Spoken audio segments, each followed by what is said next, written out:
happily, there's a medical doctor who will join us now. Tokumba Otitoju is his name. Don't ask me if he's related to him.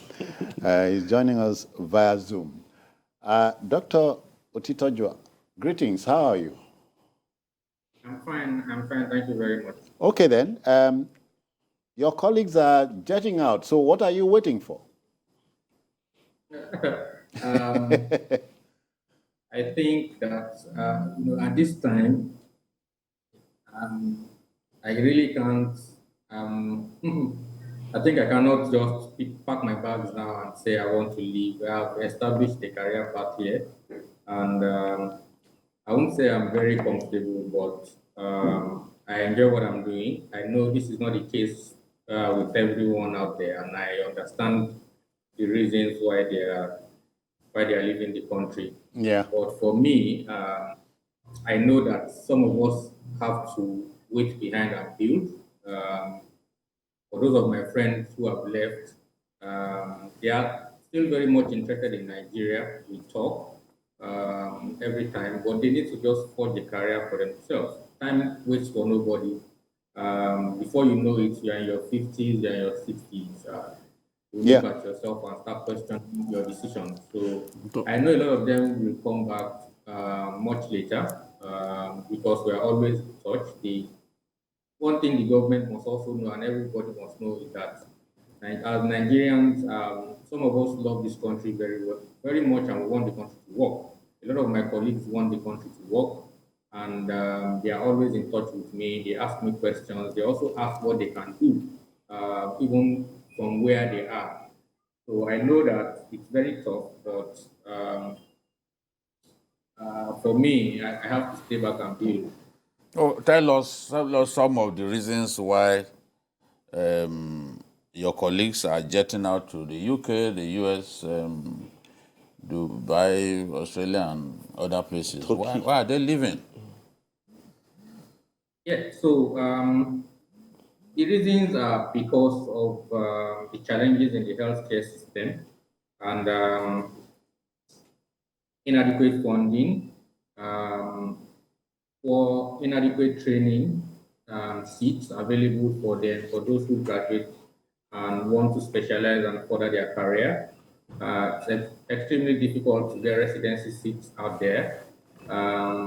Poor remuneration, of course, but even the remuneration aspect is really not the major thing driving them out of the country.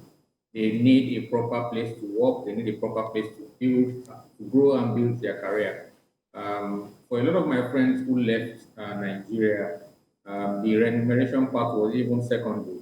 It's just that they don't want to be stagnant. They want to grow. They want to become the best in their field.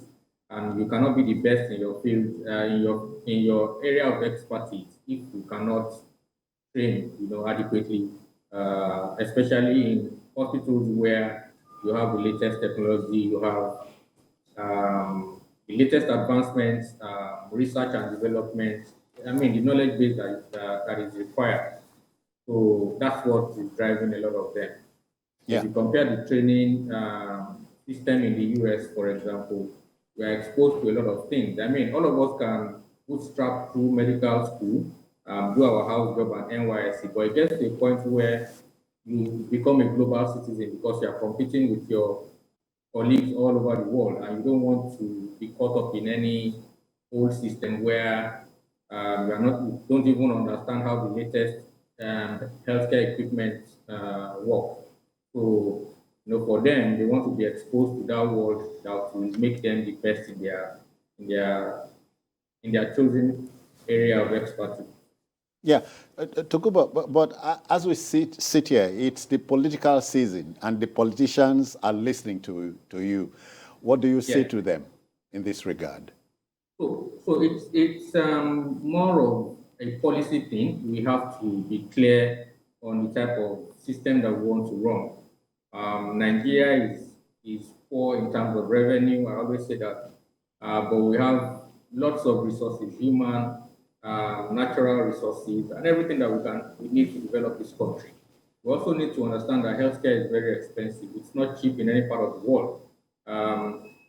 You have the NHIS with about 153 billion pounds in healthcare budget, and the NHS is still struggling. They have backlogs of appointments to meet. They are scouting for doctors all over the world. But Nigeria really budgets above $2 billion, for example, for healthcare. Australia has about 30 million citizens. Their healthcare budget is almost over $100 billion, while Nigeria is still struggling with $2 billion healthcare budget. So how is healthcare funded? Government alone cannot provide these resources. We don't have health taxes in Nigeria, so our income isn't taxed for healthcare. We don't have proper health insurance system. Although the president has signed the Compulsory Health Insurance Act, that's also a source of funding for healthcare. And then we can now look at other sources, donor funds and all that. So we need to build a system that we can adequately fund. We need to jettison this idea that there is money somewhere and we can fund 74 teaching hospitals in Nigeria and all of them will be properly equipped. No, it's not going to happen. We don't have that resources.